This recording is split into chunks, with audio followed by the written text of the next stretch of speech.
Februari 1942, Central Pacific Ocean. The USS Enterprise was running for her life. 8 weeks earlier, Pearl Harbor had reduced America's Pacific battle line to twisted steel and burning oil. Battleships lay sunk or crippled. The old assumptions of naval war were gone. But the Enterprise had struck back. Before dawn, her aircraft had carried out the first American carrier raid of the war, hitting Japanese bases across the Marshall Islands. It was a small blow. Symbolic. Necessary. Now the carrier was withdrawing at flank speed, turning east into open ocean, her decks crowded with fueled aircraft, her escorts straining to keep station. At 10,000 feet, 5 twin-engine Mitsubishi G-2M bombers broke through the clouds. Every anti-aircraft gun that could bear opened fire. Black bursts bloomed in the sky. Tracers climbed upward in tight, intersecting lines.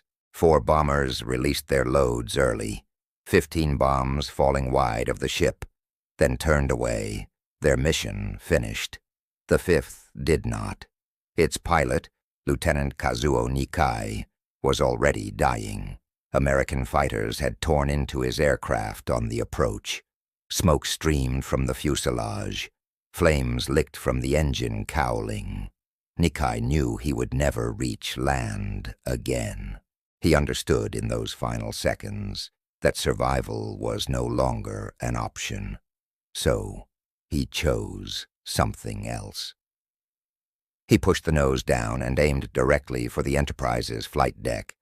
Below, on a narrow catwalk along the edge of the ship, a 25-year-old aviation machinist named Bruno Gaido watched the bomber grow larger with every heartbeat. The ship was firing everything it had.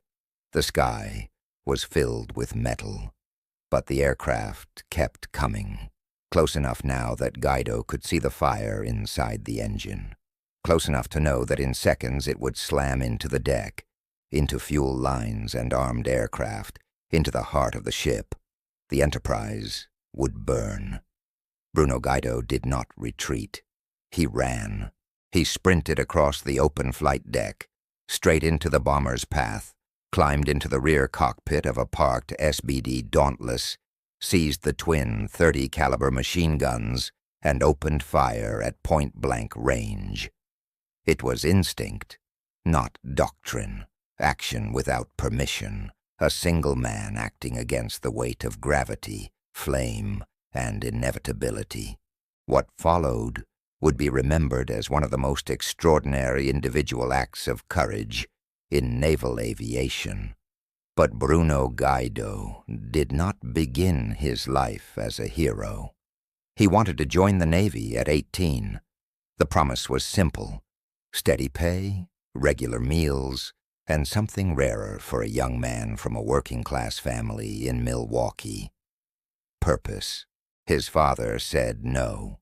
John Gaido had seen enough of the world to know what military service could take from a man, and he believed his son was too young to pay that price. So Bruno waited. For 6 years he drifted between farm work and a brewery, watching the news grow darker. Germany rearmed, Japan expanded. By 1940, even caution gave way to reality. War was coming. That October, his father relented. Bruno enlisted. After boot camp, Gaido was sent to Naval Air Station Pearl Harbor on Fort Island, the center of American naval aviation in the Pacific. He trained as an aviation machinist, learning the engines that kept carrier aircraft alive in the air, and just as often brought them home damaged, leaking, barely holding together.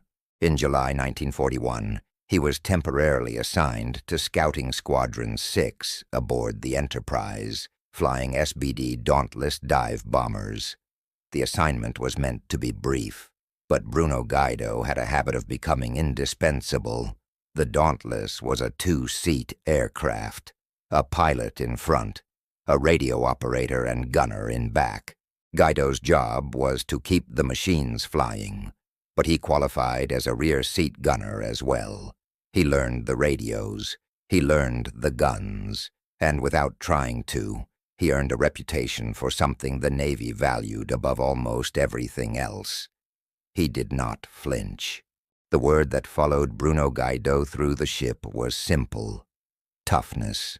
One moment in particular fixed it in the memory of the Enterprise's air group, June 1941. A newly arrived pilot, Norman Clias, climbed into an SBD Dauntless for his first carrier qualification landing. There were few evolutions in naval aviation more unforgiving. A heavy aircraft, a deck barely 800 feet long, the ship pitching and rolling beneath him. One chance to catch a wire at more than 70 miles per hour, or miss and plunge into the sea. Standard procedure was clear. Qualification flights were flown solo. Sandbags went in the rear seat to simulate the weight of a gunner. If something went wrong, if the pilot missed the wires, struck the barrier, or went over the side, only one man would die. When Clias settled into his cockpit, he did not see sandbags. He saw Bruno Gaido, already strapped in, already manning the guns, a slight grin on his face. "What the hell are you doing back there?" Clias demanded. "This is my qual flight. Get out." Gaido didn't move. "You got wings, don't you?" he said. Clias argued. He explained. He ordered. Gaido remained exactly where he was, calm, unshaken, waiting for the pilot to stop talking and start flying. There was no bravado in it, no speech, just certainty. Later, Clias would say that something shifted in that moment. If a machinist was willing to trust him with his life on a first landing, then maybe he could trust himself as well. He flew 6 approaches that day, 6 perfect landings. Clias, known to his friends as Dusty, would go on to become one of the most decorated dive bomber pilots of the war. At Midway, he would score direct hits on 3 different Japanese ships, all of them sunk. He would earn the Navy Cross and live to be 100 years old. But he never forgot the machinist in the rear seat, the man who believed in him before he believed in himself. On the morning of December 7th, 1941, Bruno Gaido was not at Pearl Harbor. He was 200 miles away, aboard the USS Enterprise, returning from a mission delivering Marine fighters to Wake Island. The carrier had been scheduled to arrive at Pearl Harbor on December 6th. Heavy seas delayed her by 1 day. That delay saved her. When word of the attack reached the ship, Enterprise launched her aircraft immediately, sweeping the ocean for the Japanese carriers. They found nothing. The 6 enemy flat tops were already gone, leaving behind only smoke, fire, and wreckage. Some Enterprise scout planes arrived over Pearl Harbor while the attack was still underway. Several were shot down, some by Japanese fighters, others by American gunners, firing blindly at anything in the sky. That night, the Enterprise crept into the harbor under blackout conditions. Her crew saw the damage up close, the Arizona still burning, the Oklahoma capsized. Battleships they had trained alongside, reduced to twisted steel and floating oil. Angry voices carried from the docks. "Where in hell were you? You'd better get the hell out of here before the Japs come back and finish the job." They refueled in the shadow of burning ships, working through the night. By 0600 the next morning, the Enterprise was gone again, slipping back into the Pacific. It was December 9th, 1941. America was at war, and the Enterprise, one of only 3 operational carriers left in the Pacific, was now the sharp end of the spear. The weeks that followed were merciless. Outpost after outpost fell.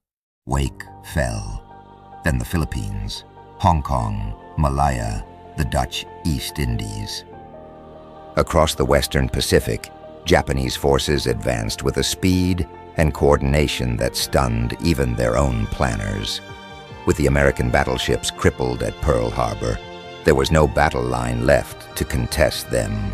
Only carriers remained, few in number, constantly hunted, all that stood between Japan and the open Pacific. At Pearl Harbor, Chester Nimitz understood the limits of what he could do. He could not reverse the war in weeks. He could not save every outpost already doomed. But he could strike back, just enough to prove that the United States was still dangerous. On January 11th, 1942, the USS Enterprise departed Pearl Harbor as part of Task Force 8, under the command of William Halsey. Halsey was aggressive by instinct, contemptuous of caution, and exactly the kind of commander the moment demanded. Their objective lay to the west, the Marshall Islands, where Japan had built airfields and anchorages that threatened American shipping routes across the central Pacific. Aboard the Enterprise, the mood was stripped of illusion. The ship's executive officer, Thomas Gaido, captured it in the plan of the day with a single line: an eye for an eye, a tooth for a tooth. This Sunday, it's our turn to shoot. The raid was scheduled for February 1st, 1942, a Sunday, just like Pearl Harbor. Before dawn, Enterprise turned into the wind and began launching aircraft. 36 SBD Dauntless dive bombers lifted from the deck, their engines straining as they climbed toward Japanese positions on Kwajalein and Maloelap atolls. The attack caught the defenders off balance. Aircraft were destroyed on the ground. Ships burned in anchorages. Shore installations were wrecked. It was not decisive, but it was payback. As the strike groups recovered and the carrier turned east to withdraw at high speed, the Japanese answered. At approximately 1:40 p.m., 5 Mitsubishi G3M Nell bombers found the Enterprise. They had flown out from Roy Airfield on Kwajalein, tracking the American carrier across open ocean through persistence and chance. Approaching from the starboard bow at 10,000 feet, they rolled into position. The Enterprise erupted. Anti-aircraft guns filled the sky with steel. F-4F Wildcats from the Combat Air Patrol dove through the formation, tearing into the bombers as they descended. The Nells pushed into shallow power dives, each aircraft releasing 3 bombs.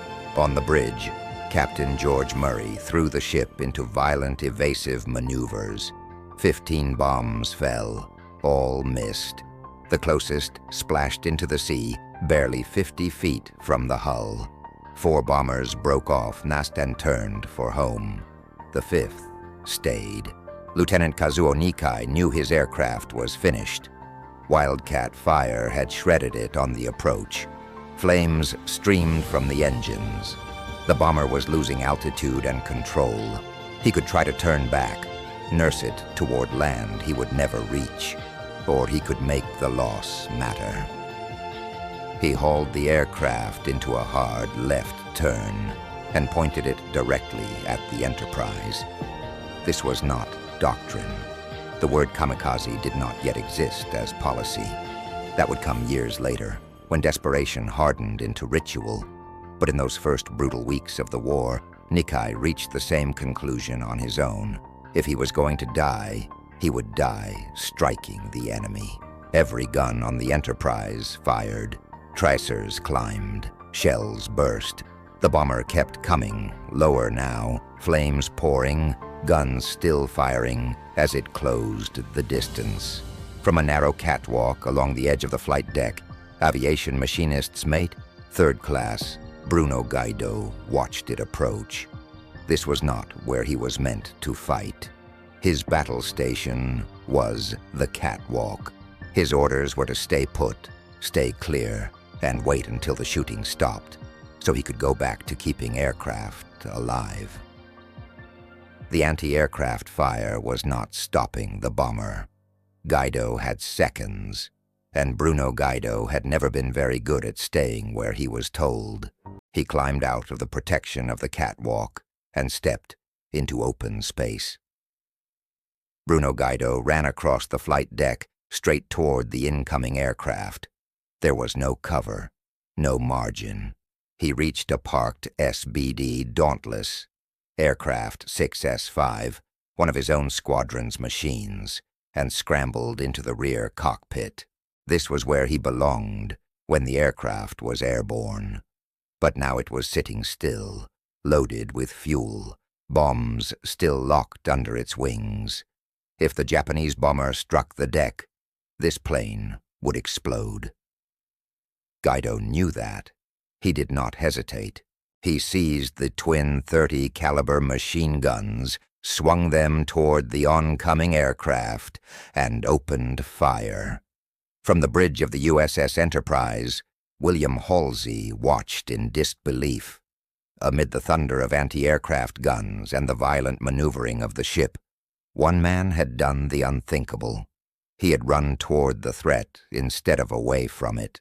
Now he stood upright in the rear seat of a parked dive bomber, firing point blank at a burning Japanese aircraft, moments from impact. Witnesses would later describe it as a duel. The Japanese pilot and the American machinist trading fire in the final seconds of life. Gaido rose higher in the cockpit to depress his guns, angling them downward as the bomber skimmed closer. Tracers streamed directly into the cockpit of Lieutenant Kazuo Nikai's aircraft. Glass shattered, metal tore. The range collapsed to almost nothing. On the bridge, Captain George Murray ordered another hard turn to starboard. The combination of the ship's sudden movement and Gaido's concentrated fire broke the bomber's final line. Instead of slamming into the flight deck, the Nell's right wing clipped the tail of the Dauntless. The impact sheared it clean off, 3 feet from where Gaido was still firing. The Dauntless spun toward the edge of the deck, crippled. The Japanese bomber's wing tore free and skidded into the port catwalk. Fuel poured from ruptured tanks, washing across the deck toward the island structure. Nikai's aircraft, finally spent, plunged into the sea off the port quarter and vanished beneath the waves. Gaido kept firing until there was nothing left to shoot. Only then did he stop. He reached for the fire extinguisher mounted inside the cockpit and calmly smothered a pool of burning aviation fuel left behind on the deck. When the flames were out, he climbed down from the shattered aircraft, and then he disappeared. As soon as the immediate danger passed, Bruno Gaido slipped into the interior of the ship, vanishing into the maze of passageways below decks. He was not avoiding danger now. He was avoiding attention. Gaido was certain he had crossed a line. He had abandoned his assigned battle station. He had entered an aircraft without orders. He had acted on his own initiative. In the Navy he had joined. That could mean a court-martial. But William Halsey was not a pre-war admiral. From the bridge, Halsey had seen everything. The run across the deck, the gunfire at point-blank range, the tail ripped away inches from Gaido's body, the fire extinguished without drama, and then the man simply vanishing. Who was that? Halsey demanded. No one knew. Find him, Halsey said, and bring him to me. A search party went below decks. It took time. Bruno Gaido had hidden himself well. He had hidden himself well, but eventually they found him. Bruno Gaido was brought to the bridge of the USS Enterprise and stood at attention before William Halsey, fully expecting punishment. He had violated orders. He had abandoned his battle station. He had taken initiative where initiative was never requested. Halsey studied him for a moment. Then he smiled. "Consider yourself promoted," the Admiral said. There was no paperwork, no ceremony, no delay. With a handshake, Bruno Gaido was advanced from Aviation Machinist S-Mate 3rd Class to 1st Class, a jump that normally took years. The bridge crew understood what had just happened. So did the rest of the ship. If that bomber had struck the flight deck, loaded with aircraft, fuel, and ammunition, the explosion could have destroyed the Enterprise outright. Hundreds of men might have died. The carrier itself might have been lost at a moment when the Pacific Fleet could not afford to lose anything. Gaido also received a formal commendation from Frank Knox, citing extraordinary courage and disregard for personal safety. But Gaido, being Gaido, did not linger on it. He accepted the promotion. Then he went back to work. The months that followed were relentless. In late February, Enterprise struck Wake Island, the same outpost whose Marines had fought until they were overwhelmed. In March, she attacked Marcus Island, barely 1,000 miles from Tokyo. In April, she escorted the USS Hornet, pushing dangerously close to Japan, so 16 Army B-25s could lift off and bomb the Japanese home islands in the Doolittle raid. None of it changed the strategic balance. Japan was still winning across the Pacific, but the raids mattered. They proved that America could strike back, and aboard the Enterprise, Bruno Gaido became a quiet legend. The machinist who had run toward a kamikaze before the word existed. The attention never changed him.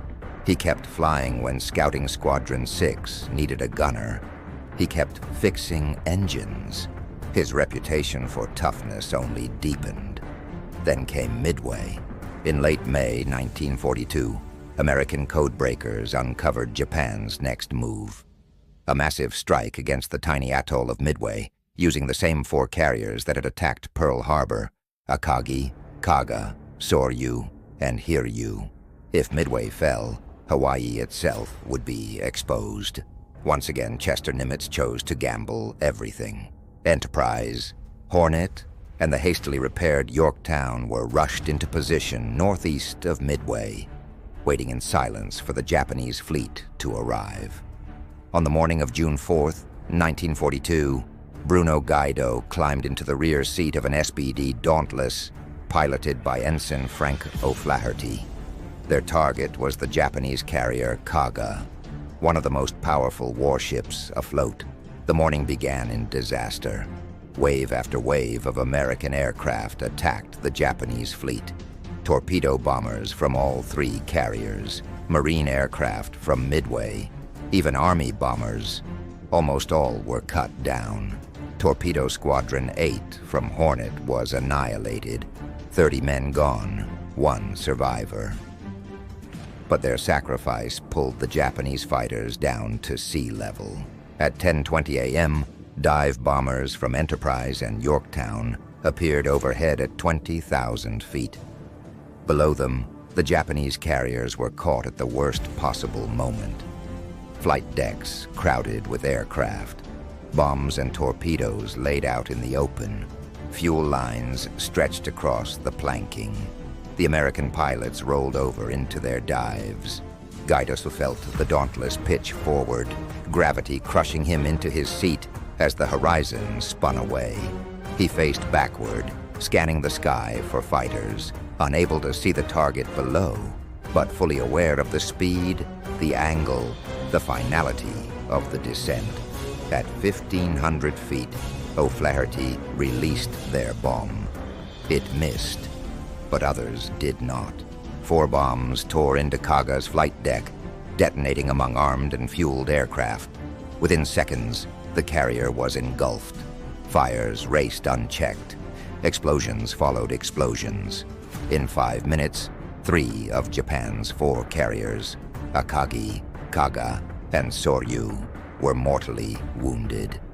The balance of the Pacific War had just shifted, and Bruno Gaido was still in the fight. The 4th carrier, Hiryu, would be struck that afternoon. It was the most decisive naval victory in American history. But for Bruno Gaido, the battle was not over. After the attack on Kaga, Ensign Frank O'Flaherty and Gaido fell in with a small group of 6 SBD Dauntlesses heading back toward the USS Enterprise. The formation was led by Lieutenant Charles Ware. They were low on fuel, alone, and far from help. They were not alone for long.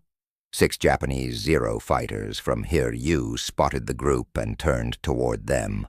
The fighters had been escorting a strike against the USS Yorktown, but 6 slow, damaged dive bombers were an irresistible target. Ware had prepared for this moment. As each Zero made a firing pass from behind, he turned his formation toward the attacker, bending the group into a shallow arc. It was a simple idea, brutally effective. Each attacking fighter would fly into the overlapping fire of 6 rear gunners. Gaido and the others opened fire. Tracers crossed, metal tore. 2 Zeros were hit badly enough to break off. One ditched before reaching Hiryu. The other barely made it back to the carrier. But the fight took its toll. O'Flaherty and Gaido SSBD had been hit, either during the dive or in the running fight with the fighters. Fuel streamed from the tanks. The engine drank what remained at an alarming rate. There was not enough left to reach home. O'Flaherty had no choice. As the rest of the formation pressed on, he ditched the Dauntless in the open sea, less than 20 miles from the burning Japanese carriers. The landing was clean. The aircraft settled, then began to sink. O'Flaherty and Gaido climbed out, inflated their life raft, and drifted amid wreckage and oil. Lieutenant James McCarthy, flying another SBD, saw them enter the raft and marked their position before continuing on. Help would be sent. It never arrived. The Japanese destroyer Makigumo found them first. Makigumo was part of the screen that had protected the Japanese carriers that morning. Her crew had watched 3 of those carriers burn and sink. They had seen friends die in fire and water. When lookouts spotted 2 American airmen drifting in a tiny raft amid the debris field, the destroyer altered course. O'Flaherty and Aviation Machinist, S-Mate First Class Bruno Gaido, were hauled aboard and taken below decks. They were now prisoners of the Imperial Japanese Navy. What happened next was hidden for 3 years. To the United States Navy, they were simply listed as missing in action, 2 names among thousands, swallowed by the chaos of the Pacific War. Families waited, hoped, wondered. Only after Japan-IS surrender in 1945 did American investigators gain access to Japanese naval records and piece together the truth. For 11 days, O'Flaherty and Gaido were held aboard Makigumo. They were interrogated repeatedly. The Japanese wanted everything: the strength of the American carrier force, ship dispositions, the defenses of Midway. Japanese records later claimed that Gaido provided useful information about Midway's defenses. That claim does not hold up. Bruno Gaido had never set foot on Midway. He was a carrier machinist and gunner. He had no knowledge of the island's fortifications. Neither did O'Flaherty. Rear Admiral Samuel J. Cox later assessed what most likely occurred. Under pressure, possibly torture, the 2 men probably offered plausible but false information, enough to satisfy their interrogators. Nothing that could matter. Everyone who had known Bruno Gaido believed the same thing. He would not have broken. He was the man who had run toward a kamikaze before kamikazes had a name. The man who had climbed into a parked aircraft to duel a suicide bomber. That was Bruno Gaido. The man who had told a nervous pilot, "You got wings, don't you?" was not the kind who broke. But on June 15, 1942, 11 days after Midway, the Japanese decided their prisoners were no longer useful. Aboard the destroyer Makigumo, her captain, Isamu Fuji, received orders to dispose of them. According to post-war Japanese accounts, Fuji first asked for volunteers. No one stepped forward. even after watching 3 carriers burn, even after the humiliation of Japan's first great defeat of the war. The sailors of Makigumo would not volunteer to murder 2 bound prisoners. The order was postponed. Later that night, in the hours before dawn, it was given again. This time, not as a request. Ensign Franco Flaherty and aviation machinists mate first class Bruno Gaido were brought on deck. Ropes were tied. Weighted fuel cans were fastened to their bodies. Then they were taken to the rail and pushed into the Pacific. They drowned in darkness, somewhere in the same waters where their dive bombers had helped destroy the pride of the Imperial Japanese Navy. Japanese records state that both men met their end with calm and dignity. The crew of the Makigumo would have expected nothing less from Bruno Gaido. For 3 years, no one in America knew. Gaido was listed as missing in action on July 4th, 1942.